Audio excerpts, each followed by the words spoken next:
Hello. Thank you for joining us for the financial update of first 6 months of 2020. The first 6 months of the year has been one of the challenging periods of the history as the world is fighting against one of the most challenging battles in the history of humanity.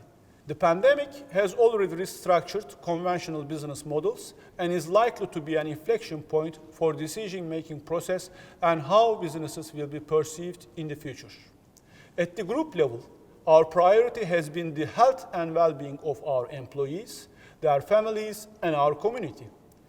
We have reacted promptly to rapidly evolving circumstances related to pandemic by forming an incident management team at the holding level by the end of February to create contingency plans for critical scenarios both at the holding and all group companies level. We have so far succeeded in various initiatives taken during the pandemic to keep health and well-being of our employees and their families. As health has been and will be our utmost priority, we also amplified our focus on financial aspects to maintain the continuity and sustainability of our businesses during this unprecedented and challenging environment. In that regard, we specifically focused on cost control, working capital management, and liquidity to weather the storm. We always blend our long-standing focus and investments in technological infrastructure and digitalization in our day-to-day operations, and this focus has played a vital role in the pandemic period.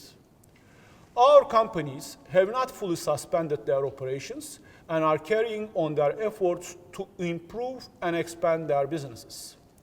The heightened focus on our businesses with our agile teams, our resilient and balanced portfolio have reflected in our financial results in the first 6 months of the year.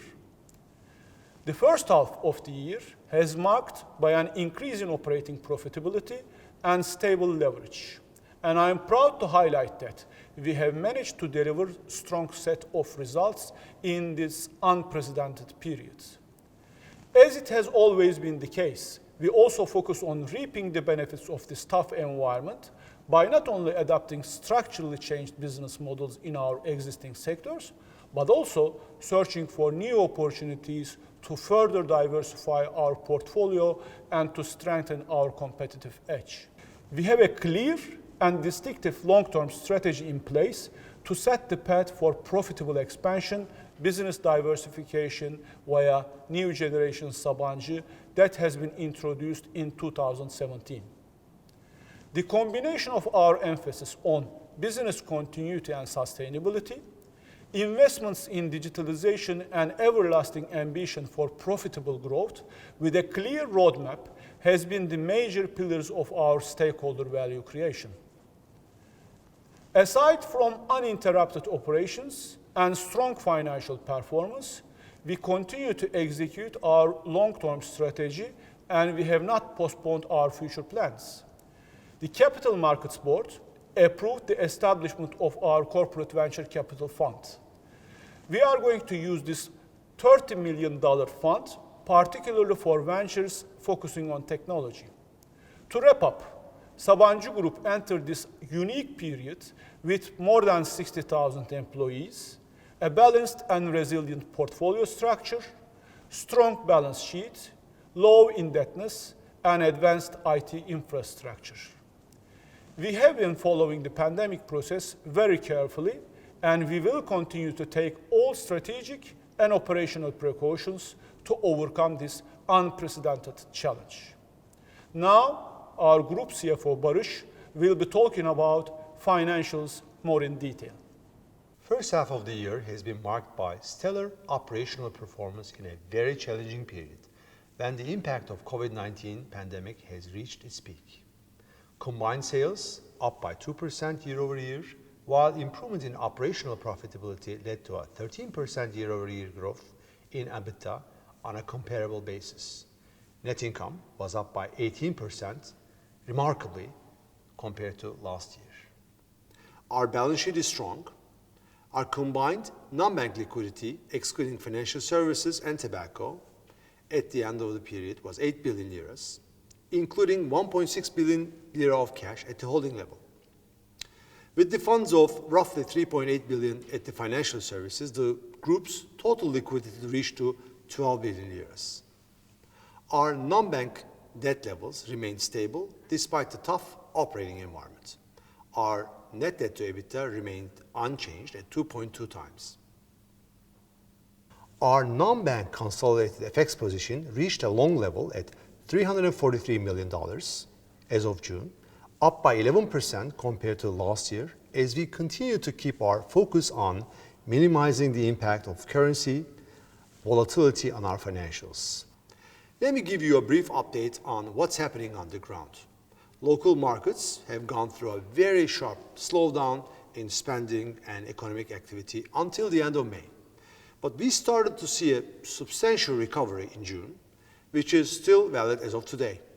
This upfront trend is showing us the economy is increasing and there is a V-shaped recovery. As expected, our local consumer-facing businesses are doing better than the ones that have exposure to international markets. Among these international markets, the economic activity in North America is still slow and operational environment is still very challenged due to the recurrence of COVID-19 cases. Europe is doing somewhat better, while there is decent recovery in Asia Pacific. Let's go over the measures on COVID-19 before the numbers. I'm proud to say that we have executed all of the financial measures while keeping the health and well-being of our employees and customers our first and foremost priority.